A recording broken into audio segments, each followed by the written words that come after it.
Hi there, my name is June and welcome to another video of Learning with Levi. In this video, we'll be drawing structures when given a name. Now before we start, let's look at the study aid on the left, and this shows the 3 steps on how to draw alkanes. The first step is to draw the longest carbon chain. The second step is to draw the number the carbon chain, and then the third step is to draw the substituents on the designated carbon.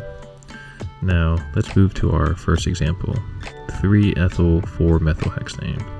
So when we do this, we want to look at the first part of the name, or this part of the name, the hexane part right here, and this name will tell you how many carbons are in the main chain.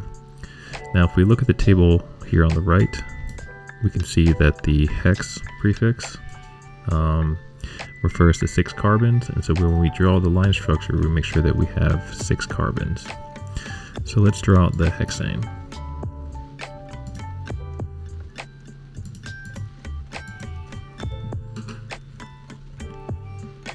Alright, and so every point represents a carbon atom. So this is 1, 2, 3, 4, 5, 6. Alright, so that's step 1 done. Step 2 is to draw the number the carbon chain.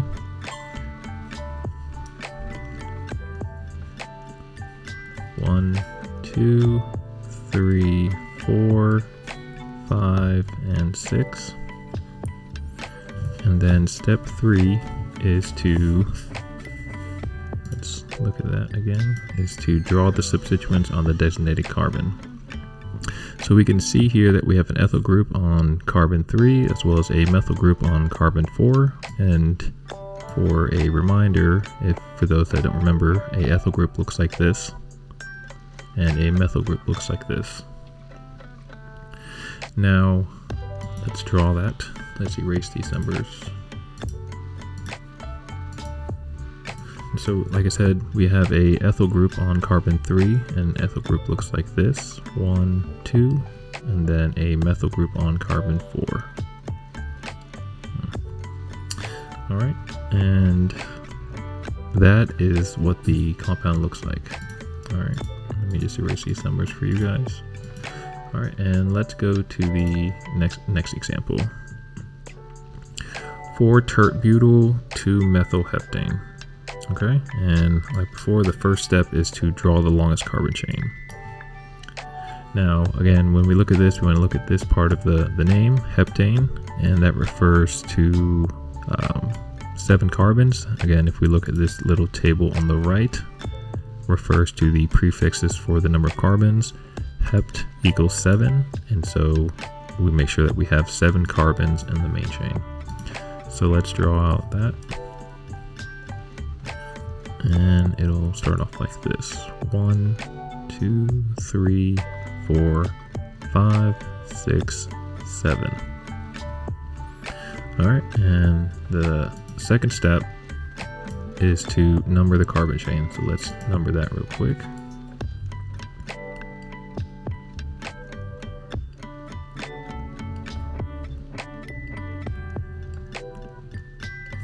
Okay. Now the third step is to draw the substituents on the carbon chain. And before, like I said, we have a 4-Tert Butyl, or we have a Tert Butyl on the carbon number 4, as well as a methyl group on carbon 2. Okay, and if we look at the study aid on the right, a Tert Butyl is this little T looking thing, and that would be on carbon 4 right here, and a methyl group looks like right that, and that will be on carbon 2. So if we erase these numbers, we know that there is a methyl group on carbon 2, which is right here. And then we have a Tert Butyl on carbon 4, 1, 2, 3, 4. And again, a Tert Butyl looks like a little T. And so that is what 4-Tert Butyl 2-methyl heptane looks like. Now we go to another example.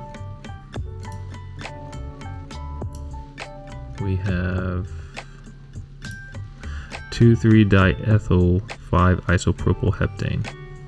Alright, So again, the first step is to draw the longest carbon chain, and we see here that again heptane is this is the part that we want to look at.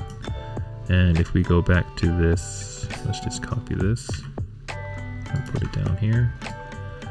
Now we see that hept refers to 7, and that means there's 7 carbons. So again, we will draw that out.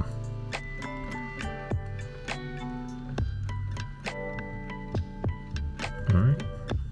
The second step is to number the carbon chain. And so we will number it like this. 1, 2, 3, 4, 5, 6, 7. The third step is to draw the substituents on the designated carbon. So in the name we have 3 substituents. We have an ethyl on carbon 2 as well as carbon 3.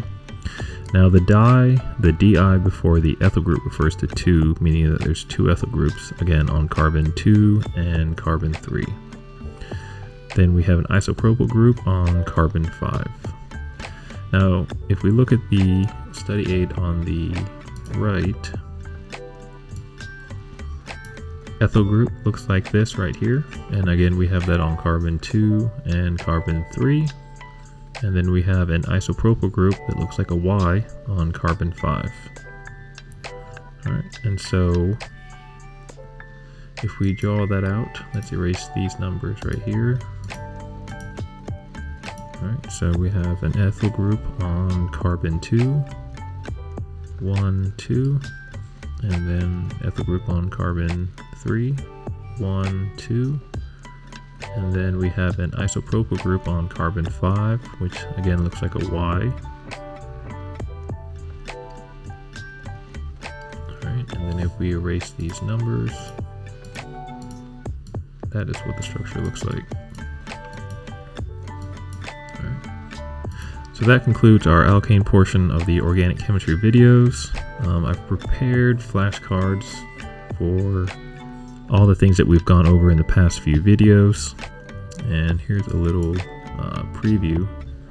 So you know, we have this 3 steps of drawing alkanes, 4 steps to naming alkanes, methyl substituents, and just any type of things that we've gone over. The study aids, they're all in flashcards, so that way you know they're readily easily to be accessible and printed out or looked on your phone, whatever you need to do. I'll link these all down below, and then if you want, you can get all of this in a study aid package. They'll include all the things that we've used in these alkane series, the common alkyl substituents you'll encounter, the cycloalkane list, the prefixes for naming carbons, the 3 steps for drawing alkane study aids, the 4-step alkanes, and then the alkane flashcards. So hit that like button, subscribe button, help support the channel, and share it with your friends who need help with organic chemistry. In the next video, we'll be reviewing functional groups. I'll be putting more videos out on organic chemistry, so comment down below what you'd like to see in the next video. If you leave a comment, that'll help us with the algorithm. Just let us know what you'd like to see. Social media links are down below, and as always, just remember, you gotta go.